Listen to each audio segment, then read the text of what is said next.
अपने नॉलेज को दिखाना है, अपने पावर को बताना है।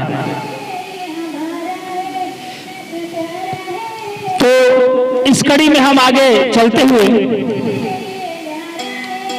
मैं सबसे पहले सूर्य कमल तिवारी से क्वेश्चन की शुरुआत करते हुए आपके बीच जो पहला क्वेश्चन है, ये सेकेंड राउंड का बहुत ही अच्छा क्वेश्चन, सबसे पहला क्वेश्चन हिस्ट्री से है।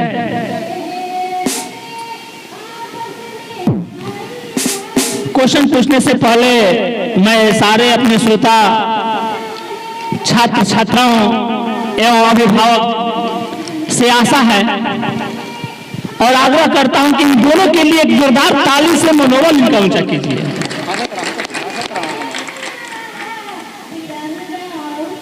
ये स्थानीय ऐसा होता है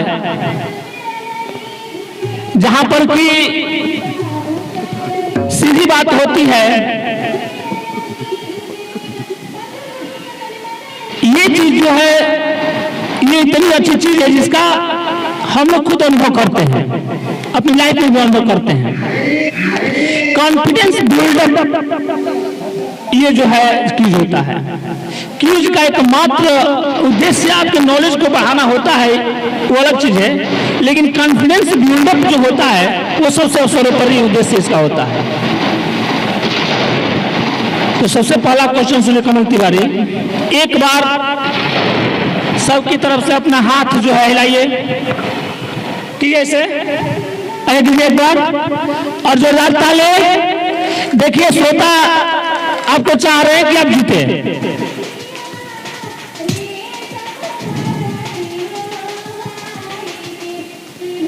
पहला क्वेश्चन आपके साथ सूर्य कमल तिवारी, यूरोपीय राष्ट्रवाद से प्रभावित होकर, क्वेश्चन है यूरोपीय राष्ट्रवाद से प्रभावित होकर किस भारतीय शासक ने जैकोबिन क्लब की स्थापना की?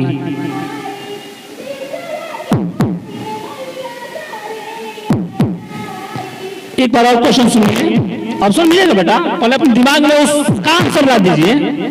देखिए हम आपसे दूर नहीं है, आपका आंसर बताएंगे, ऑप्शन तो देना है, लेकिन आप एक ऑप्शन ले लीजिए कि वो मिल पाए कि नहीं आपसे, ये टैली कराइए कि जो हम मार रहे हैं सही कर रहे हैं कि नहीं। मेरा आपका नॉलेज नहीं जाएंगे, हमें मेरा मकसद है कि आपका कॉन्फिडेंस इतना बिल्डअप कर दे कि जब परीक्षा में जाए तो आपको सोचना न पड़े। यूरोपीय राष्ट्रवाद से प्रभावित होकर किस भारतीय शासक ने जैकोबिन क्लब की स्थापना की? आगे आंसर, चलिए अब हम आपको देते हैं। हैदर अली, टीपू सुल्तान, सफदरजंग, शिवाजी। टीपू सुल्तान। ये यदि आप हैदर अली बताए रहते तो आपका गलत जवाब होता। सफदरजंग भी बताए रहते तो ये और गलत होता। शिवाजी जो है बताए होते तो ये भी गलत होता। इस तरह आपका जवाब टीपू सुल्तान ने कौन सा है? बिल्कुल सही जवाब। ऐसे ही खेलते रहिए, ये है कॉन्फिडेंस। दूसरा क्वेश्चन है, मानवीय संसाधन को कौन से दो भागों में बांटा जाता है? मानवीय संसाधन को कौन से दो भागों में बांटा जाता है? पहला संरचनाएं और संस्थाएं, दूसरा मात्रा एवं गुणवत्ता, तीसरा संरचनाएं और गुणवत्ता, चौथा डी यानी कि 9। क्वेश्चन समझिए, मानवीय संसाधन को कौन से दो भागों में बांटा जाता है? दो भाग वहां पर बताया गया है। ए ऑप्शन में बताया गया संरचनाएं और संस्थाएं, दूसरा मात्रा और गुणवत्ता में मापा गया है, तीसरा संरचनाएं और गुणवत्ता में मापा गया है कि इनमें से किसी में नहीं मापा गया है। मात्रा एवं गुणवत्ता। मानवीय संसाधन को कौन से दो भागों में बांटा जाता है? आपका जवाब संरचनाएं संस्थाएं, मात्रा गुणवत्ता, संरचनाएं गुणवत्ता और नॉन। मात्रा एवं गुणवत्ता। ये गलत जवाब।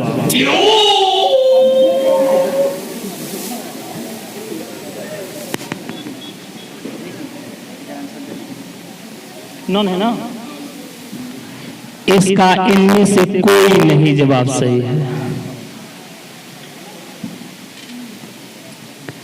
तीसरा, चलिए कोई बात नहीं, क्वेश्चन ही ऐसा था, क्वेश्चन ही ऐसा था और क्यूज सेट करने वाले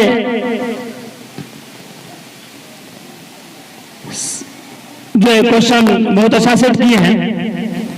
अगला क्वेश्चन, प्रबल अम्ल के विलयन में, प्रबल अम्ल जानते हैं? कोई है प्रबल अम्ल पता है कौन सा?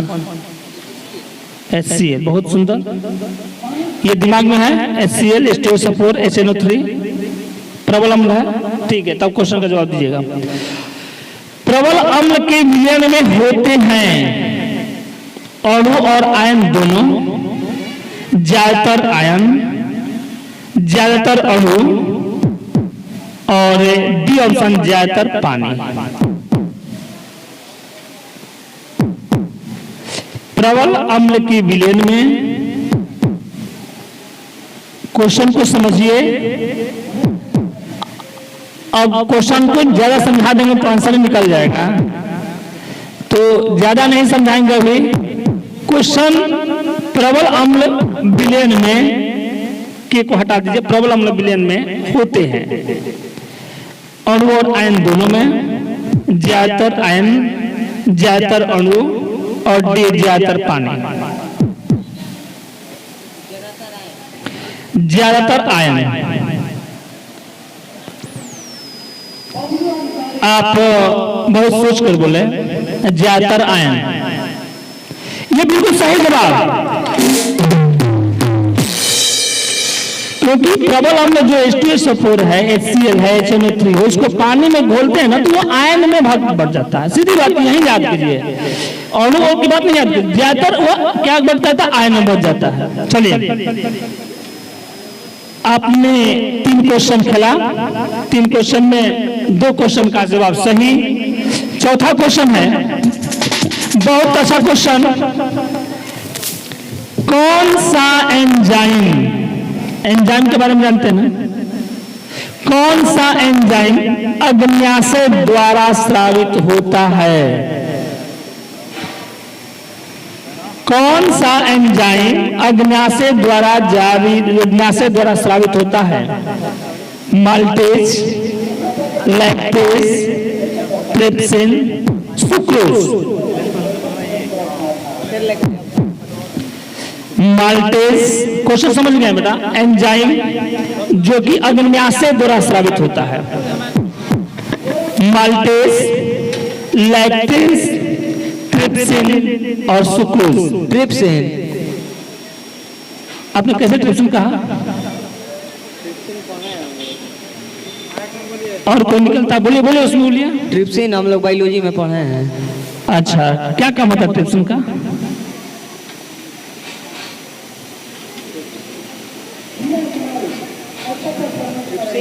पेप्टॉन को पचाता है सर।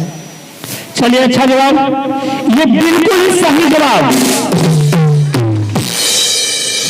इस तरह से सूर्यकमल तिवारी, बहुत अच्छा, बहुत अच्छा। आपने 4 क्वेश्चन का में से 3 क्वेश्चन का जवाब दिया है। ये बहुत ही अच्छा जवाब कहा जाएगा। करीब करीब 75% क्वेश्चन का आपने सही जवाब दिया। चलिए, अब अगला राउंड हम बढ़ते हैं कुमार समीर कुमार की ओर के बीच समीर और इनके सामने 4 क्वेश्चन।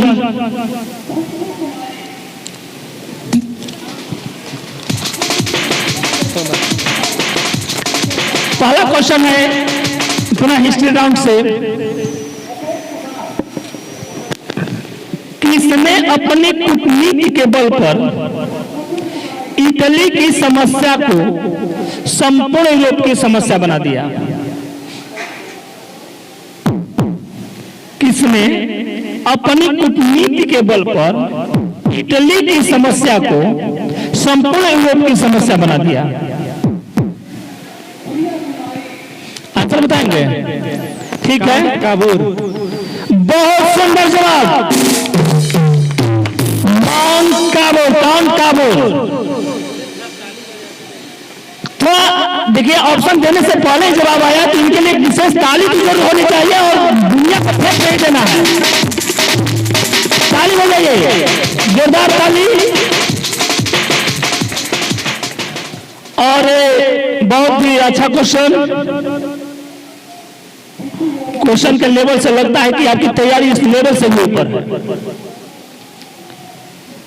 दूसरा क्वेश्चन है, क्योटो सम्मेलन में ग्रीन हाउस गैसों के उत्सर्जन में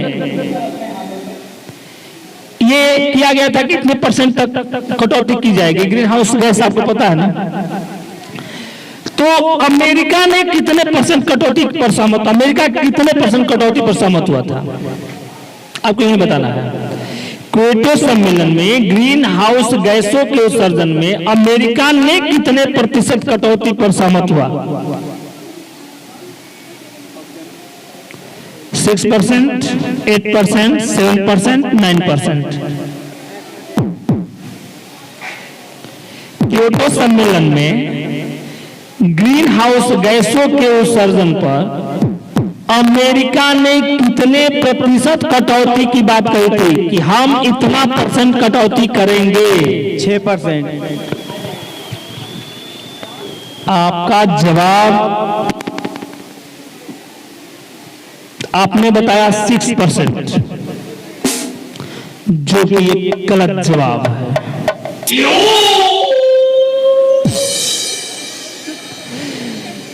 इसका सही जवाब 7%। इसका सही जवाब 7%।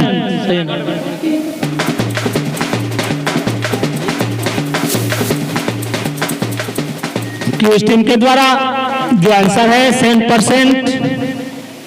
तीसरा क्वेश्चन, कॉपर सल्फेट का जलीय विलयन, आपको क्वेश्चन है साइंस से, कॉपर सल्फेट CuSO4 का जलीय विलयन लिटमस को प्रभावित नहीं करता है, पहला ऑप्शन है। दूसरा ऑप्शन है नीले लिटमस को लाल कर देता है।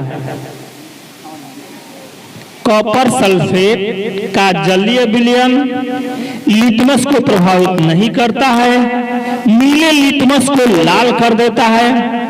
दोनों, लाल और नीले लिटमस को प्रभावित करता है। चौथा ऑप्शन है लाल लिटमस को नीला कर देता है।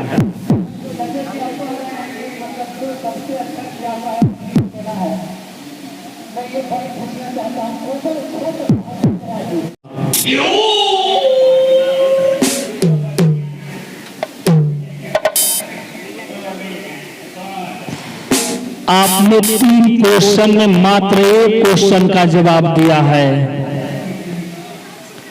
कॉपर सल्फेट नीले लिटमस को लाल कर देता है।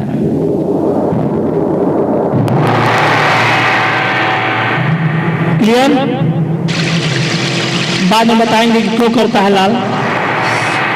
किसी माध्यम में प्रकाश किरणों के झुकाव,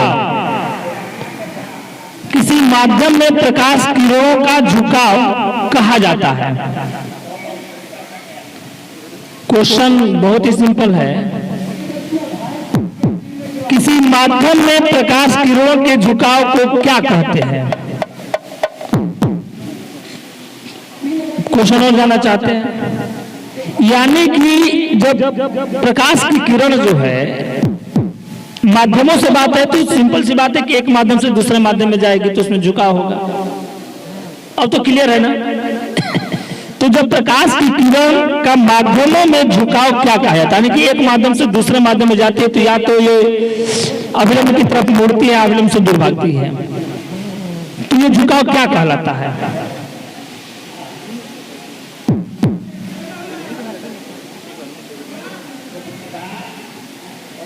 ऑप्शन डायरेक्ट नहीं, अपवर्तन, प्रसार, प्रतिबिंब, डिफ्लेक्शन।